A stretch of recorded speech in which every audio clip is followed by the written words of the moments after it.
All right. Hey, everybody in Nevada and around the country.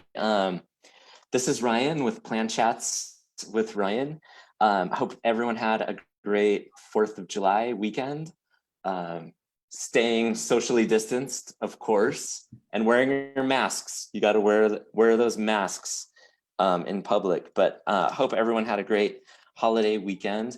And today, I'm so excited because we're joined on Plan Chats with Ricky Adamson from Vista Higher Learning. Ricky is the National Language Consultant. I'm like, woo, doesn't that sound, it's a big title. So thank you, Ricky. Thanks for being here today. Thanks for having me. I'm excited to be here. Yeah, thank you. And now just those of you who don't know Ricky, or maybe recognize Ricky and wondering, where have I seen him before? Ricky has actually attended, I think, all of our plan conferences, or almost all of them. I've attended two in the last 3 years, I believe. Or Okay, yeah, yeah. awesome. And then you did sessions at the I did. conferences I did also. sessions at both. Yeah, Yes, yeah, thank you. yeah. Um, and so if you don't know Ricky or you haven't met him before, Ricky actually lives in Southern California. Yes. So Ricky, thank you for being here today.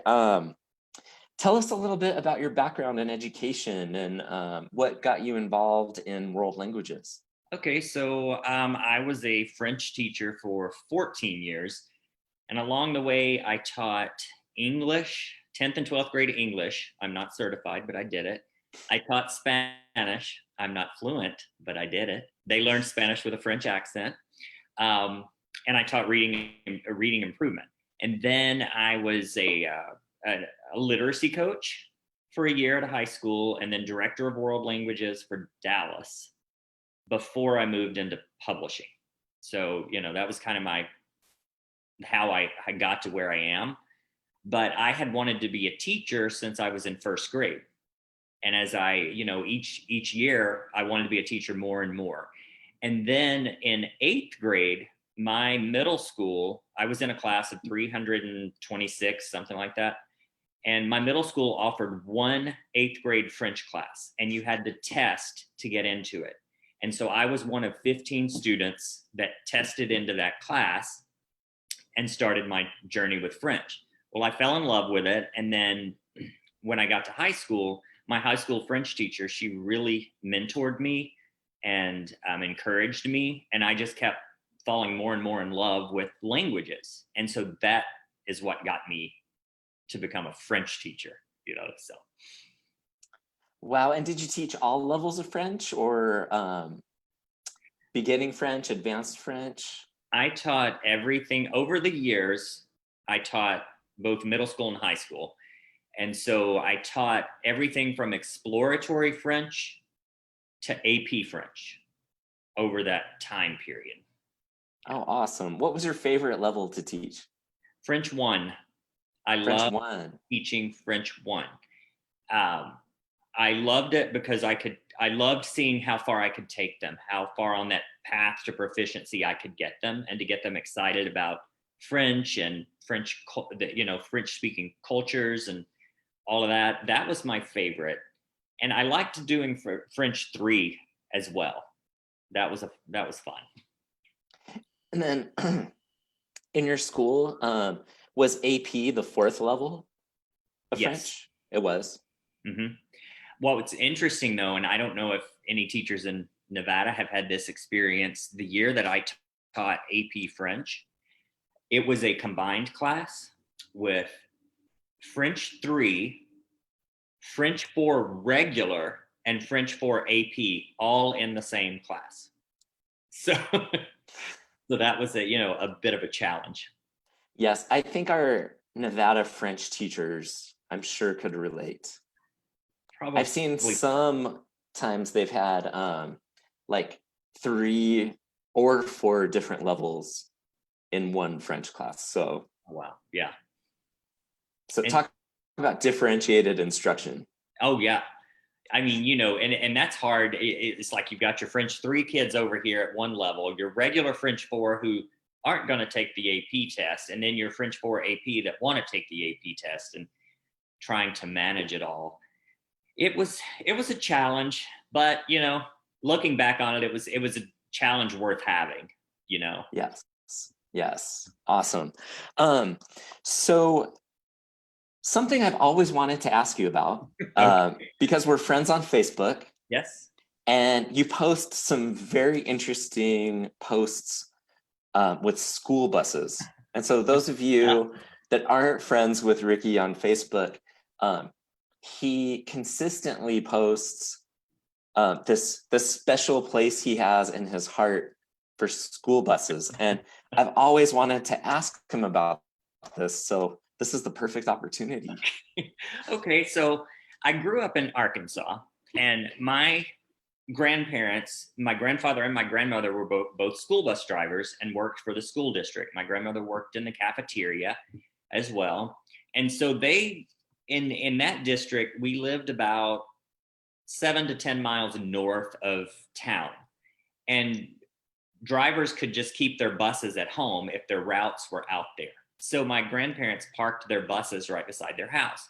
So I grew up as a kid playing on my grandmother's bus, especially. I liked it better than my grandfather's bus. But but I was the only grandchild that had any interest in those buses. But I just always loved the buses. I had an affinity for them, and I thought they were so neat.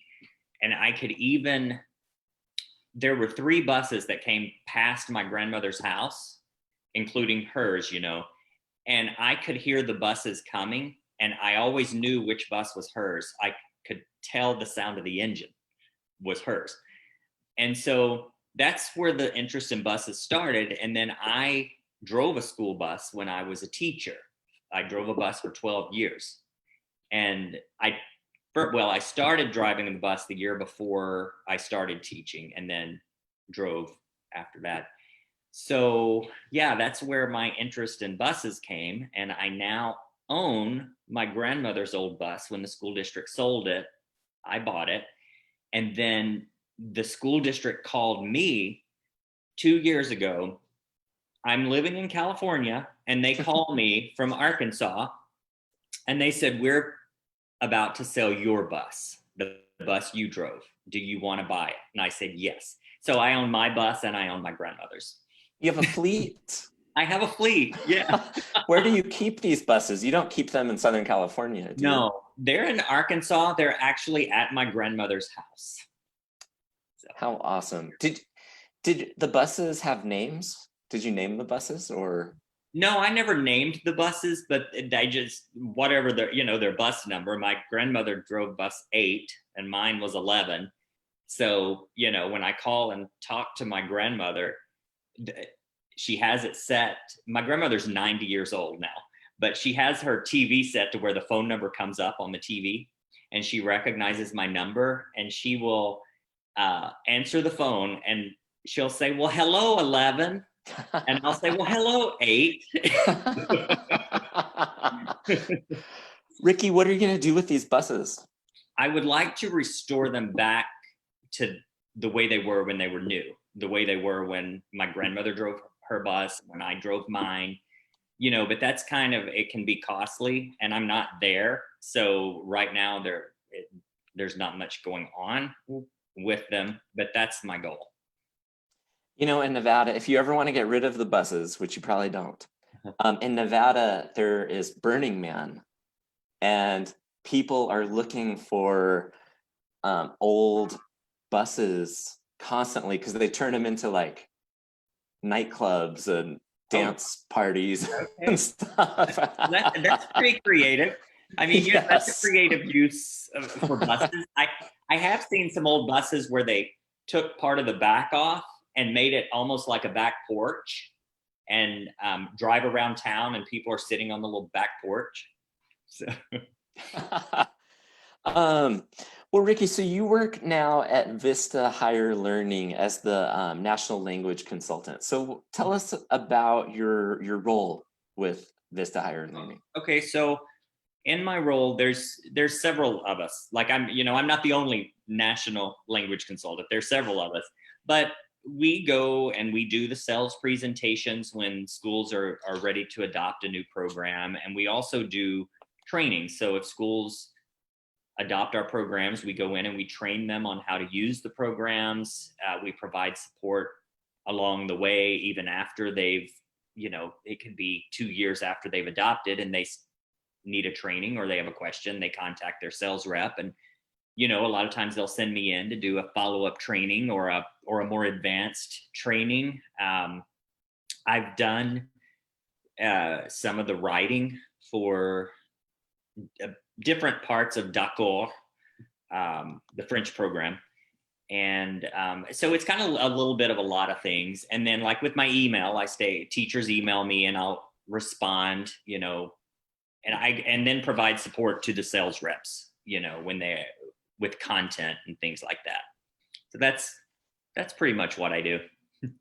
What has been the biggest difference since distance learning has become so essential in the last few months? So most of the time, I used to do webinars some, but most of the time I would go do face-to-face. So I haven't been doing any face-to-face. I've been doing all webinars.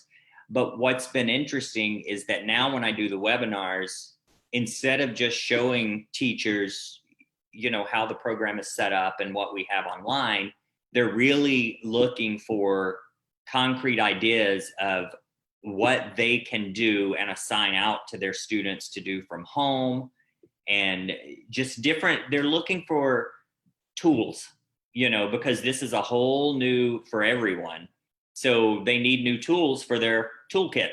Mm-hmm. And so that's been the biggest change. It's kind of changed the conversation around it when I do trainings, more on, okay, now how do I use this with students at home? And how do I give them feedback at home? And then it's going to continue. Has Vista?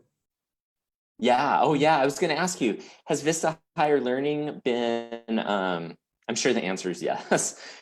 But have they been developing more online tools and resources for teachers to use for distance learning?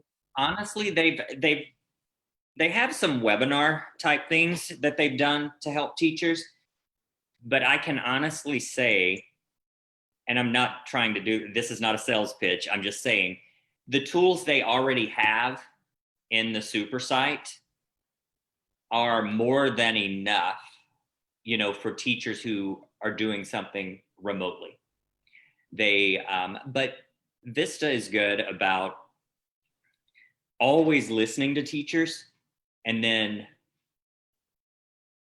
once they hear something a lot, they then start taking it into consideration. Like, well, maybe that would be a good tool.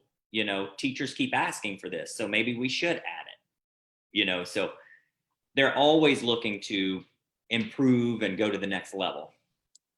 Mm-hmm. Yeah, hard times right now. Yeah. Right? Yeah. Okay, which brings me to a really, hopefully a very uplifting question for you. Mm-hmm. If you had one goal, one wish, and money, resources wasn't a problem, Mm-hmm. what would be your one wish or goal for students for education in the United States? For students in education, I would say equity, equity and justice across the board, because I know that I've seen it firsthand where, even within the same school district, one school can have all the bells and whistles and all the things students need to really learn, while another school is struggling over here and they barely have enough books. So I would put my money into equity, to make sure that every student is getting a quality education with the right tools. Well said. Amen. Thank you. Amen. Well, Ricky, thank you so much for joining us today and for always being a supporter of Plan. Oh yeah. We It's my really pleasure. Yeah. appreciate it. And thank you for having me. Of course, it's been a pleasure getting to know you, and I've known you through Plan. So um, it has been a pleasure getting to know you. So thank Thank you for you. what you do. Thank you for what you do for teachers all over the United States. Well, thank you. That's what I enjoy doing, helping teachers. So Yes, thank you.